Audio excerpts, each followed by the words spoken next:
Hey, so I'm going to do a macro assessment on one of your food logs. So as long as I have about 2 full accurate food logs per week, it'll be enough to show you some tips on sometimes rearranging the placement of foods or doing a different portion of something or swapping something out for a different alternative or just adjusting and tweaking things a little bit. Very rarely will I say to cut something out because I want you to be able to have the things you love. But sometimes in a day, there can be too many higher fat items placed in one day. So then sometimes you can just make the choice of, okay, am I going to have this today or am I going to have that as my treat or my, specific thing that you want to indulge on that's, not so good.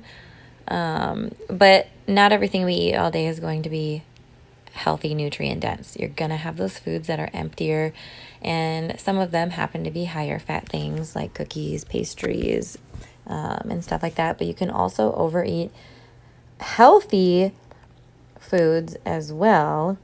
Like you can definitely overeat things like butters, oils, nuts, things that are higher fat, avocados. You can overeat anything because if it's in excess, then it is majorly in excess, resulting in excess calories. So let's jump right in. So for your breakfast, so what I noticed is your breakfast, it's pretty low fat and low carb. So sometimes when we only have like a protein-based breakfast with no other macronutrients in it, we get hungrier faster. So we want to have that breakfast meal with all the components so we stay fuller for longer.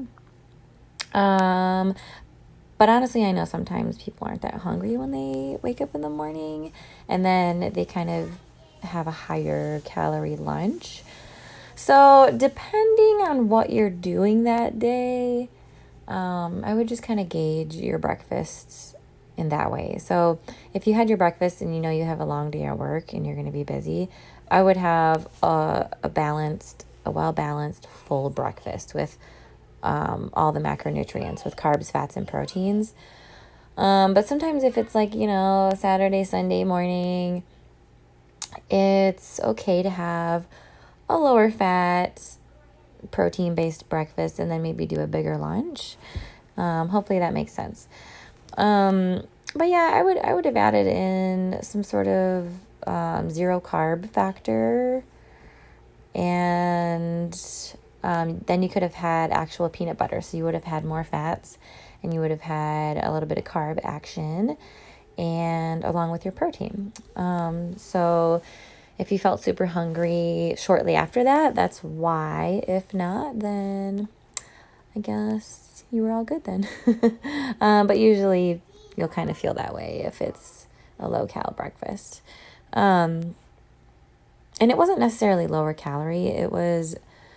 It just didn't have all the components to keep you fuller for longer. So, moving on to your lunch, which sounded amazingly yummy. Honestly, it was really good. The only thing I would have changed in your overall day is your carbs were good. Your carbs were on the lower end. They were good. They weren't like super low, but you could have added in another glass of wine if you wanted to, because it's a zero fat carb. Along with that fruit for your breakfast, and you would have been fine with your carbs. That would have been great. I would say your fats could have been lowered a tiny bit in your day. So I probably would have eaten maybe half of the cookie, or just said, you know what, no cookie today. I'm just going to have my wine as my indulgent type of treat, even though wine is a zero fat carb, which is amazing. Sometimes you just have to make the choice. Like, did I already eat a ton of fats already in my day? Can I fit this cookie in at the end of my day? It just depends. In this case, you could, I probably would have just ate like half the cookie, and you still would have had a great fat intake without going excessively over. Or you could have done just 1 tablespoon of the avocado mayo and half the cookie. So you're still getting everything that you want, just a different portion of it. But overall, your calories were still good. Think about it this way. Your carb intake was a little bit lower, on the lower end. So it's okay that your fats were a little bit higher because it all leveled out in like calorie wise. If your carbs were way over and your fats, then obviously your calories would have been way over. But they kind of compensate and make up for each other when one is lower and one is higher. And that'll make more sense as we go. But like I said, you could have kept this day exactly how it was. But if something were to have been changed, that's what I would have done. So I'll recap that again. I would have cut that cookie in half and just done 1 of the avocado mayo servings. And I would have added in a really small carb factor in your breakfast. And a little bit of fats. Just to keep you fuller for longer.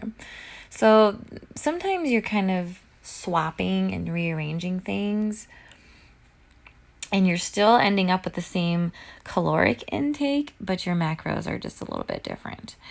But yeah, that's all I have for that day.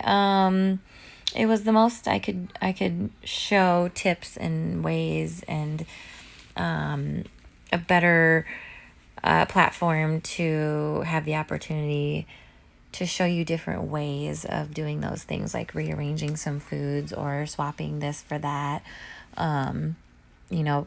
Taking the fats like from the cookie and doing half a cookie and enabling you to place it towards something earlier in the day, like fats towards your breakfast, like with the peanut butter. But yeah, let me know if that makes sense. If it was confusing, I can kind of break it down again in a different way, but I hope that helps. To be honest, your foods are great. They're mostly nutrient dense, and you're getting in some of the things that you really love, like wine and some cookies and etc., which we have to have those things to enjoy life. And you can make progress while having the things that you love, like those things. It's just when people start to do it too much in a day and consistently every week in too many days a week. So you have a good grasp on that, honestly. And as long as we're continuing to consistently and progressively build muscle in this process, you're going to see your body composition to start changing. And it's really good that you've seen 5 pounds down on the scale. And I know it doesn't sound like a lot or seem like a lot, but it actually is. And it'll just continue to decrease as you build muscle and change the foundation of your body with muscle versus fat. So you're on a great path, and I want to make sure you're caught up on all these types of videos and emails and modules before I send anything else. So I'm not going to send another training module until maybe Monday, just because I don't want you to feel behind or that everything's piling up, or whatever the case is. But yeah, I hope that makes sense. If you have any questions, just let me know, and we'll talk soon.